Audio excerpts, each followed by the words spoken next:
Lesson है हमारा electric charges at rest. All of us might have had the experience of someone or other saying, oh not again we shall what we shall do without electricity, it is again going to be an uncomfortable summer day. कहता है आपने ये ज़रूर अपनी life में experience करा होगा, कोई एक या एक से ज़्यादा लोग कहते हैं, ये हम भी कहते हैं, कोई और क्या क्या, ओ नो दोबारा से नहीं, यानी जब इलेक्ट्रिसिटी चली जाती है, पावर ऑफ हो जाती है, बिना इलेक्ट्रिसिटी के हम क्या करेंगे, फिर दोबारा से अनकम्फर्टेबल समर डे यानी गर्मियों में अगर आपकी लाइट चली गई, इलेक्ट्रिसिटी चली गई तो सोचो क्या होता है, ये वही बात है। लेकिन यहाँ पे हमारा lesson electric charges at rest है, इसमें इलेक्ट्रिसिटी नहीं है, जब ये चार्ज मूव करते हैं तो इलेक्ट्रिसिटी प्रोड्यूस होती है। Remarks like this indicate the importance of electricity in our day to day life. तो कहता है ये जो रिमार्क है ये क्या बताता है, इलेक्ट्रिसिटी की इम्पोर्टेंस हमारी रोज़मर्रा की ज़िंदगी में। If we look around us, अगर हम अपने चारों तरफ देखें, we find that electricity plays a vital role in our life, main important role play करती है। तो इसकी इम्पोर्टेंस तो तभी पता चल जाती है जब लाइट ना हो घर में।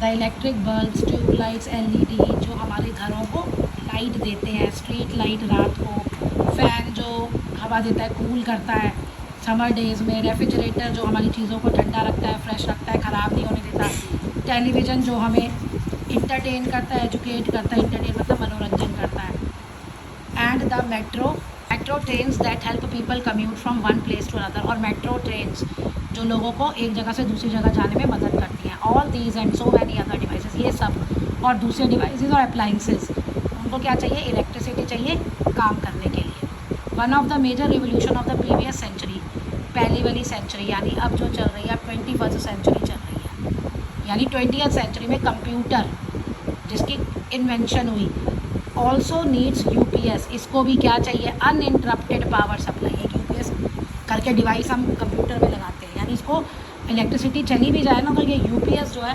कंप्यूटर को इलेक्ट्रिसिटी सप्लाई करता है। इलेक्ट्रिक मोटर्स और पम्प्स जो फार्मर्स को मदद करते हैं अपनी फील्ड को इरीगेट करने में, ऑल्सो वर्क ऑन इलेक्ट्रिसिटी। तो ये सारा बताया गया है, फैक्ट्रीज़ में भी हर जगह इलेक्ट्रिसिटी की क्या इम्पोर्टेंस है। If you look in the history of the discovery and development of electricity, क्या हम देखेंगे इलेक्ट्रिसिटी की खोज कैसे हुई, ये बनी कैसे, तो हमें कहाँ जाना पड़ेगा, वापस 16th सेंचुरी में। ठीक है, एक इंटरेस्टिंग हुआ क्या था, when amber was rubbed against a piece of flannel it required a property of attracting objects. कहते हैं एम्बर भी एक मटीरियल है और फैनल भी, तो जब एम्बर को हमने फैनल से रब किया तो उसमें प्रॉपर्टी आ गई ऑब्जेक्ट को अट्रैक्ट करने की।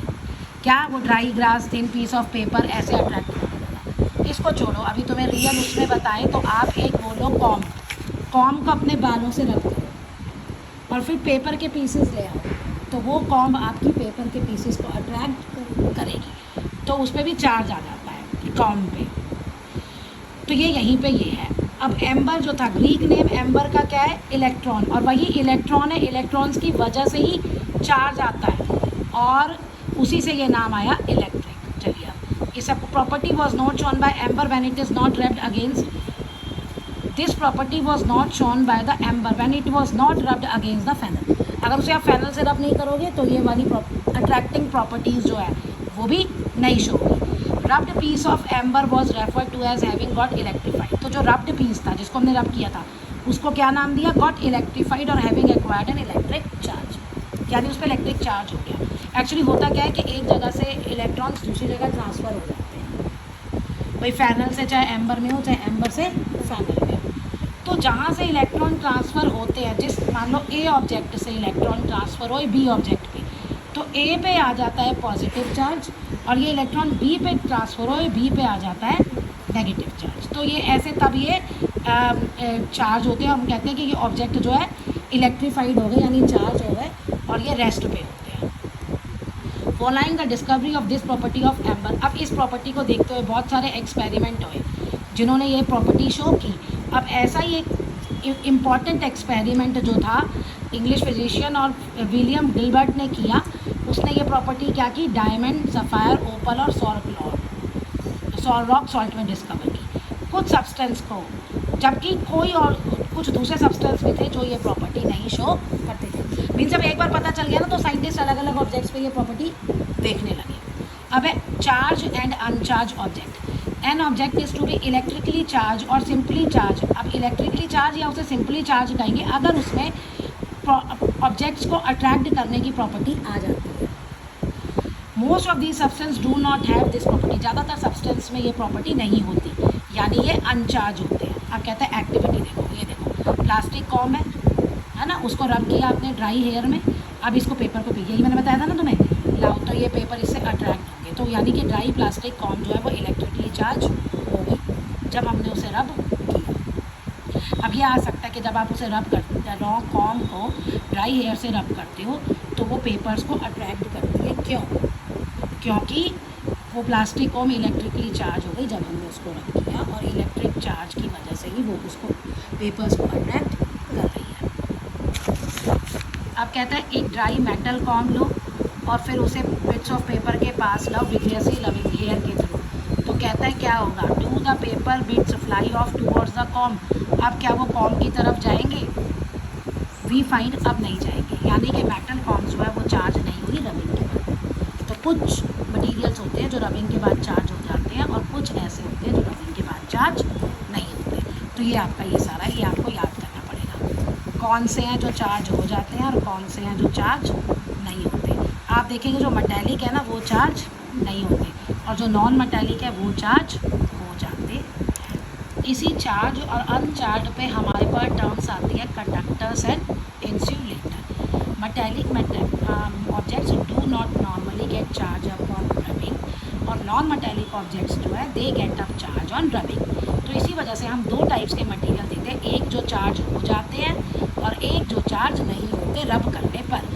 तो मेटालिक मटेरियल्स जो नहीं चार्ज होते रबिंग पे, क्यों? क्योंकि they allow electric charges to pass through them with ease, क्योंकि उनमें वो इलेक्ट्रिक चार्जेस रुकता ही नहीं है, उन मेटल से वो पास हो जाता है, तो उसको हम कहते हैं कंडक्टर्स।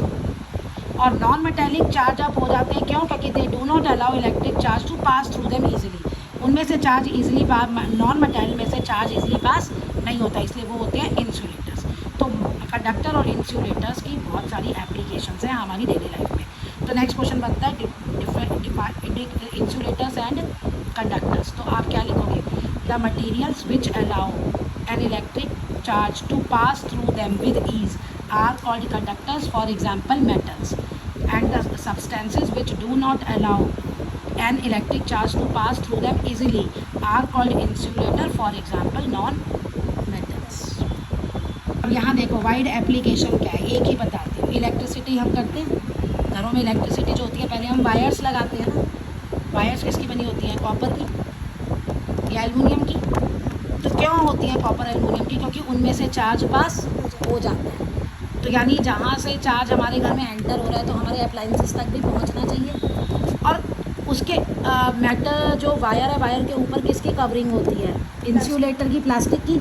अलग अलग कलर की कवरिंग होती है ना, रेड की या कोई भी, तो वो प्लास्टिक की कवरिंग होती है। वो क्यों होती है? क्योंकि वो इंसुलेटर्स होते हैं, उनमें से पास चार्ज कंडक्ट नहीं होता। तो मतलब अगर हम उन्हें छू भी लें तो भी हमें इलेक्ट्रिक को शॉक नहीं लगेगा। ऐसे जो हमारे स्विचेस होते हैं वो भी इंसुलेटर्स होते हैं, है ना। आप कह सकते हैं प्लास्टिक होते हैं, इंसुलेटर्स होते हैं, ताकि जब हम स्विच ऑन ऑफ करें हमें करंट ना लगे, क्योंकि उनमें से चार्ज पास नहीं होता स्विचेस में से।